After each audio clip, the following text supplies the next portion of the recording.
Hello friends, आज का topic electrical engineer से रिलेटेड है कि ऑल इंडिया एई जेई में किस तरीके से क्वेश्चन आते हैं व क्या किस तरीके से उसका पैटर्न रहता है।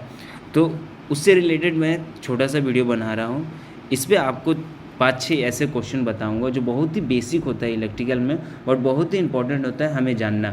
तो आप वीडियो के साथ बने रहिए। आशा करता हूँ आपको वीडियो पसंद आएगा।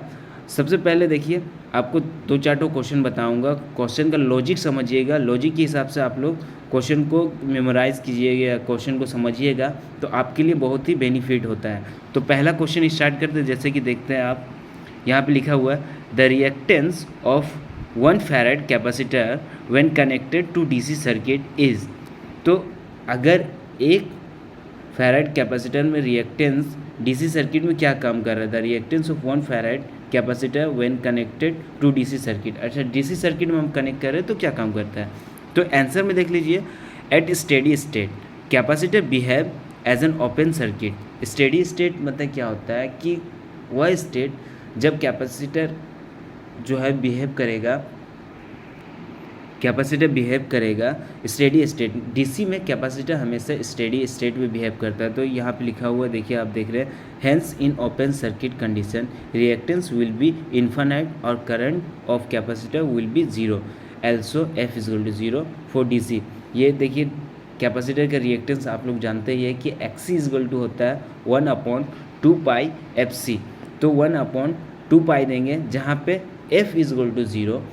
एफ क्यों जीरो हो रहा, क्योंकि डीसी सर्किट में फ्रीक्वेंसी नहीं होती है। डीसी सर्किट में फ्रीक्वेंसी नहीं होती, डीसी में फ्रीक्वेंसी नहीं होती, इसलिए उसको स्टेडी स्टेट कंडीशन बोला जा रहा है। तो f is equal to zero, then यहाँ पे आपका कैपेसिटेंस वैल्यू जो होगा वो कम्प्लीटली इन्फानाइट होगा। तो इसलिए इस क्वेश्चन को एक बार और देख लीजिए, the reactance of 1 farad capacitor when connected to DC circuit. अगर कैपेसिटर को हम लोग डीसी सर्किट में कनेक्ट करते हैं तो स्टेडी स्टेट कंडीशन में चल जाता है, क्योंकि फ्रीक्वेंसी वहाँ पे ज़ीरो हो जाता है, इसीलिए वहाँ पे वैल्यू जो होगा वो इन्फानाइट होगा। तो इसका दूसरा क्वेश्चन देख लीजिए कि एक 2 coil heater gives its maximum heat output when the coils are in. तो दो अगर हीटर सर्किट में कनेक्ट करते हैं तो उसको किस तरीके से कनेक्ट करेंगे कि उसका हीट जो होता है वो मैक्सिमम हमको मिले, अच्छी तरीके से हीट मिले। तो उसका सही प्रोसेस जो होता है वो पैरेलल होता है। A two coil heater gives its maximum heat output when the coil are in parallel. देखिए आंसर में आपको दिख भी रहा होगा कि for given voltage when 2 heating coil connected in parallel then maximum heat will produce, because when coil are connected in parallel voltage will be same in each coil, so maximum heat will produce। जब उसको हम लोग parallel में connect करते हैं, आप लोग मेरा पिछले वीडियो में देखे भी होंगे कि सीरीज़ या पैरेलल कॉम्बिनेशन में क्या होता है कि सीरीज़ में वोल्टेज ड्रॉप हो जाता है, अब पैरेलल में वोल्टेज ड्रॉप नहीं होता है। इक्वली हर एक सर्किट में वोल्टेज मेरा सेम रहता है। तो इसीलिए हम लोग अगर हीटर को सीरीज़ में कनेक्ट करते हैं तो वहाँ पे क्या होता है कि पहला और दूसरा हीटर में वोल्टेज ड्रॉप होगा, जिस वजह से मेरे को प्रॉपर हीटिंग नहीं मिलेगा। बट अगर उसी को हम लोग पैरेलल में कनेक्ट करते हैं तो दोनों कॉइल में, हीटर का दोनों कॉइल में मेरे को प्रॉपर वोल्टेज मिलेगा, इक्वल वोल्टेज मिलेगा, जिस वजह से मेरे को दोनों में इक्वल हीट मिलेगा और मेरा हीटर अच्छी तरीके से हीट होगा।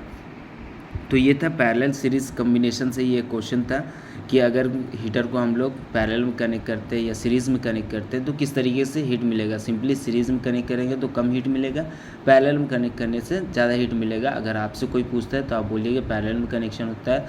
क्यों पैरेलल में होता है, क्योंकि इक्वल वोल्टेज दोनों में हमको मिलता है, वोल्टेज वहाँ पर ड्रॉप नहीं करता है।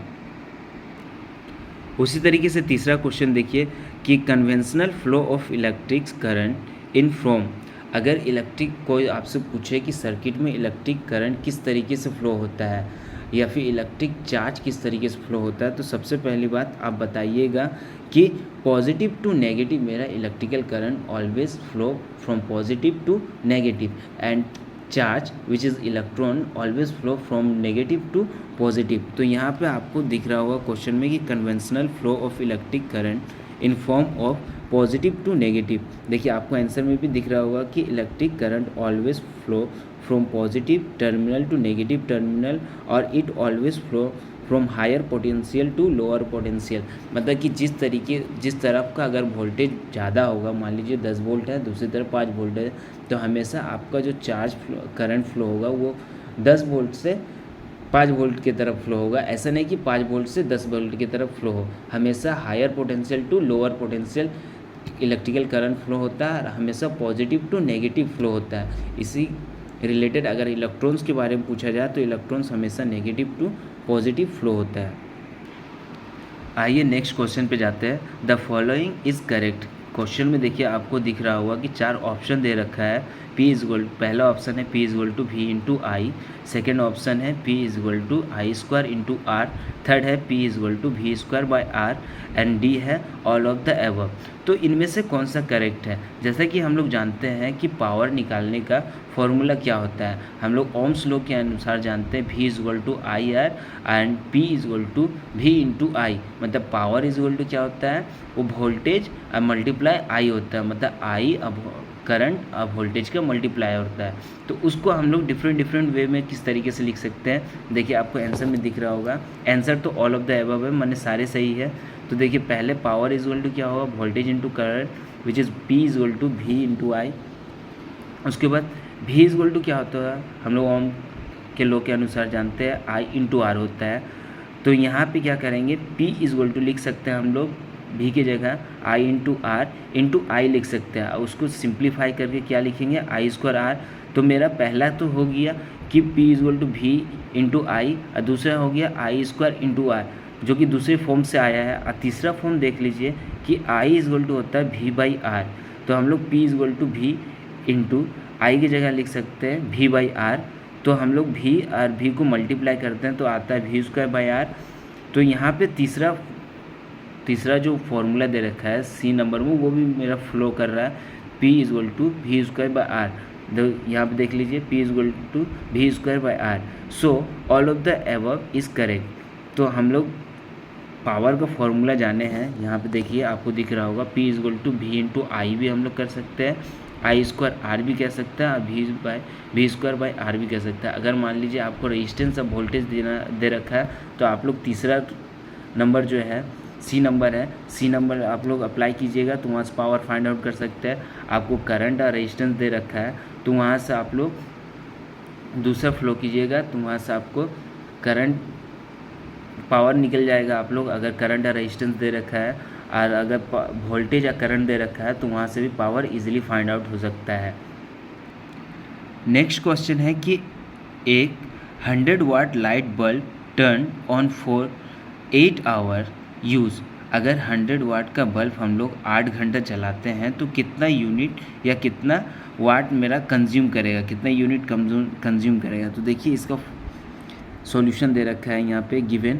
हम लोग को पावर क्या दे रखा है, 100 वाट, जिसको हम लोग किलो वाट में हम लोग कन्वर्ट कर रहे हैं, क्योंकि हमारा जो एनर्जी आता है, यूनिट आता है, वो kWh में आता है, किलो वाट आवर में आता है, कि आपने पावर जो है किलो के हिसाब से कितने घंटे बर्न किए हैं। अगर 1 किलो पावर आप 1 घंटा बर्न करते तो 1 यूनिट आपका चार्ज कंज्यूम होगा। तो इसी से हम लोग क्या किए, पावर को आगे 1000 से डिवाइड कर लिए तो मेरा 0.1 किलो वाट आया। अब time is equal to 8 hour दे रखा है, समय जो है 8 घंटा दे रखा है। तो एनर्जी का फॉर्मूला क्या होता है, एनर्जी निकालने का तरीका होता है E equal to power into time, simply power into time. अगर आपसे कोई पूछता है कि energy is equal to what, तो आप लोग सिंपली कहिए कि कुछ नहीं, एनर्जी है कि पावर, किसी भी पावर को हम लोग कितने टाइम के लिए चला रहे हैं उसको एनर्जी कहते हैं। कि मान लीजिए 1 वाट का कोई मशीन है, उसको हमने 2 घंटा चलाया तो 1 वाट मान 1000 इंटू 2 माने 2000, तो वो क्या हो गया 1 वाट इंटू 2, यानी कि वो 1000 वाट इंटू 2, तो वो क्या हो रहा है कि 2 यूनिट आपका कंज्यूम करेगा 2 घंटा में। तो इसी तरीके से पावर क्या किए हम लोग, पावर इंटू टाइम की एनर्जी के लिए, एनर्जी kWh में होता है, पावर kW और आवर इतना में, टोटल एनर्जी कंज्यूम कितना होगा E is equal to P into t which is kWh। तो E इज इक्वल टू मेरा पावर निकला था यहाँ पे देखिए 0.1 किलो वाट, तो यहाँ पे 0.1 किलो वाट लिखे इंटू 8 लिखे जो kWh में आएगा, तो इज इक्वल टू मेरा आ रहा है 0.8 किलो वाट आवर। कि मतलब कि मेरा जो एनर्जी कंज्यूम होगा वो 0.8 किलोवाट आवर कंज्यूम होगा। तो ये था सिंपली, अगर आपसे कोई भी पूछता है कि कोई भी इक्विपमेंट को हम लोग कितना देर चला रहे हैं तो उसका पावर, उसका कंजम्पशन किस तरीके से निकालेंगे, तो सिंपली आप लोग इस फार्मूला से निकाल सकते हैं। एनर्जी का फार्मूला होता है पावर इनटू टाइम, मतलब किसी भी पावर को कितने टाइम के लिए चला रहे हैं, तो वहाँ से मेरा सिंपली एनर्जी कंजम्पशन निकल जाता है। तो ये था कोई 4-5 वीडियो, आशा करता है आपको समझ में आया होगा। आप यूट्यूब के मेरे इस चैनल से बने रहिए, आपको